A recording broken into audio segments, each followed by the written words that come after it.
So we've got 4 new updates on the Galaxy Z Fold 7, from hands-on images to some great news about its internals. Let's get into it. What's up guys, Sal here. So first up, a supposed hands-on image of the Z Fold 7 is making the rounds online. It only shows the rear panel, but it's enough to get people talking. The phone shown is a silver colorway, and right away it looks noticeably wider than the Z Fold 6. The camera rings seem redesigned too, kinda like the ones on the S25 Ultra.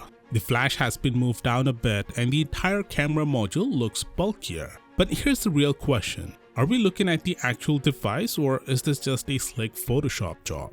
The image comes from Digital Chat Station, a leaker with a solid track record. So yeah, it's not just some sketchy Reddit mockup, but I still have my doubts, and here's why. There's no hinge visible. On the Fold 6, you can still see some part of the hinge in photos, but in this image, it's just gone. Unless Samsung has pulled off some wild design trick to hide the hinge completely, which is unlikely, this raises some red flags. So yeah, keep a pinch of salt handy when looking at this one. That said, even if this image isn't the real thing, the actual dimensions of the Z Fold 7 match what we're seeing. CAD renders and leaks from multiple sources have confirmed that the phone will be noticeably wider than its predecessor. So even if this isn't real, expect the actual device to have almost the exact same dimensions in hand. Now let's talk thickness, or rather the lack of it. The Z Fold 7 is shaping up to be the thinnest foldable ever made. When unfolded, it's just 3.9mm thick, and folded it comes in at 9mm.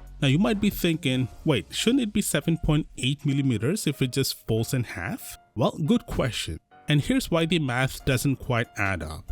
Like other foldable makers, Samsung doesn't count the raised plastic bezel in the unfolded thickness. That bezel sits slightly above the display to protect it when the phone is shut.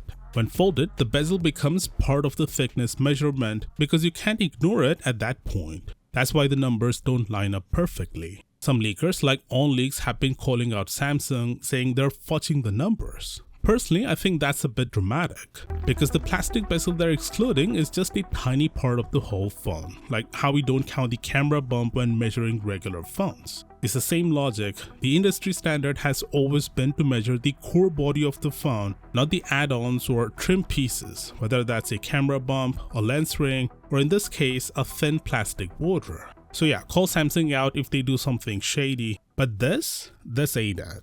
But now that we're dealing with such a thin device, the next concern is durability. Will this thing snap in half like a Kit Kat during Zach's SPEN test? Thankfully, Samsung's already thought about that. They're swapping out the carbon fiber backplate for a titanium one. For context, the backplate is the internal structure that supports the hinge and the flexible screen. The Fold Special Edition already uses titanium, and now the regular Fold 7 is getting it too.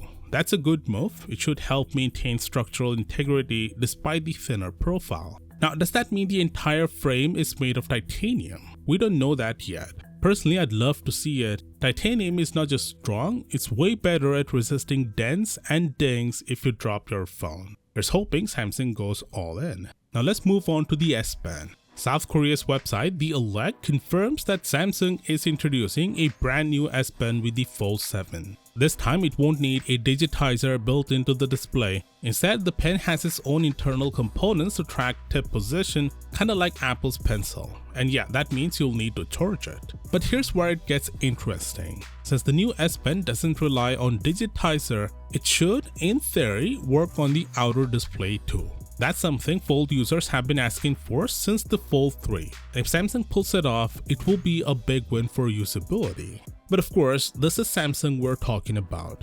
Do I fully trust them to give us all that functionality on day one? Honestly, not really. They have a history of holding back features only to repackage them as new the following year. So don't be shocked if the S Pen support for the cover screen gets unlocked with the Fold 8 instead. Hopefully not. And here's our first look at the Watch 8 Classic launching alongside the Fold 7 in July. Click here for all the details and I'll see you there.